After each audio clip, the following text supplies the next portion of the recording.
Hola a todos, hoy vamos a resolver un problema del curso de trigonometría del tema de razones trigonométricas de ángulos en posición normal. Vamos a resolver este problema que nos dice del gráfico calcular seno de teta. Bueno, ¿cómo vamos a calcular el seno de ese ángulo? Para eso debemos recordar la definición del seno de un ángulo en posición normal.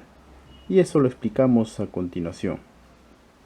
Bueno, en este gráfico vamos a explicar la solución del problema que hemos enunciado. Entonces comencemos repasando los datos.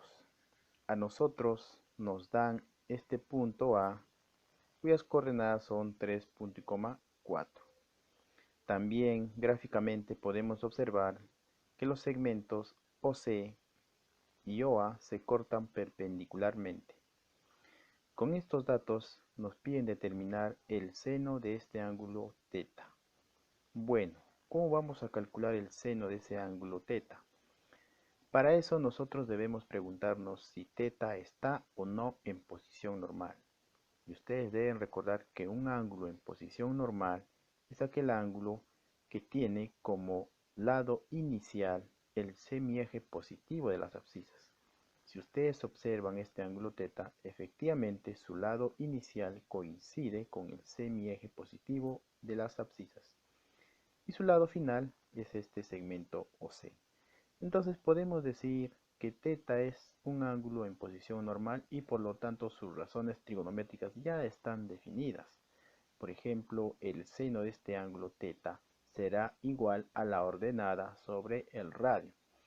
Entonces nuestra única tarea solamente será encontrar las coordenadas de este punto C.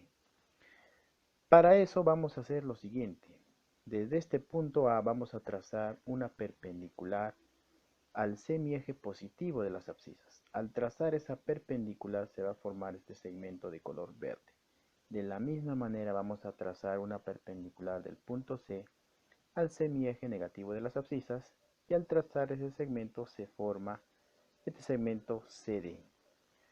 Ahora no olvidemos que OA y OC son radios. Por eso colocamos aquí este simbolito, esta bolita, que nos indica que ambos segmentos son radios y le llamamos R mayúscula aquí y R mayúscula aquí.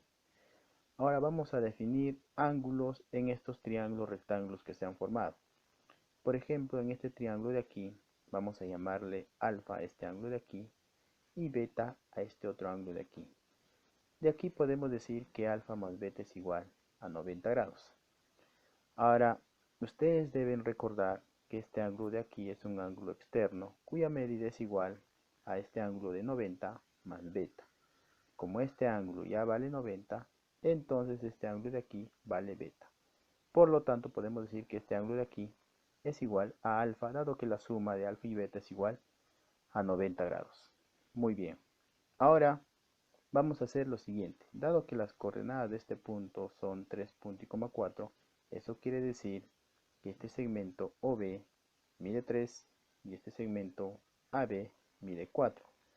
De aquí podemos calcular por el teorema de Pitágoras la longitud del radio. Podemos decir que r al cuadrado es igual a 3 al cuadrado más 4 al cuadrado. O sea esto. Entonces de aquí directamente el radio es igual a 5. Ahora observen este triángulo rectángulo CDO. Vamos a calcular la longitud de sus lados. Para eso vamos a hacer uso de la congruencia de triángulos, dado que estos triángulos rectángulos son triángulos congruentes, dado que comparten la hipotenusa y los mismos ángulos alfa y beta. Por lo tanto, en este triángulo, si a alfa se opone 4, entonces en este otro triángulo a alfa también se debe oponer 4. Por eso colocamos aquí 4. De la misma manera, si en este triángulo de aquí a beta se opone 3, entonces en este triángulo de aquí a beta se opondrá 3. Por eso colocamos aquí 3. Ahora sí podemos calcular las coordenadas de C.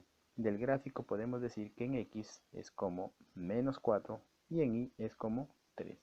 Entonces ya tenemos definido la abscisa y la ordenada de este punto C. Como nos piden seno de θ, ustedes deben recordar que seno de θ es igual a la ordenada sobre el radio. Y eso lo colocamos aquí. Seno de teta es igual a la ordenada sobre el radio, o sea, y sobre r. Ya sabemos nosotros que y es 3 y el radio es 5. Por lo tanto, el seno de teta es igual a 3 sobre 5, o sea, 3 quintos. Bueno, entonces ustedes han podido observar que para resolver este problema solamente hemos aplicado la congruencia de triángulos. Bueno, entonces pasemos a resolver más problemas.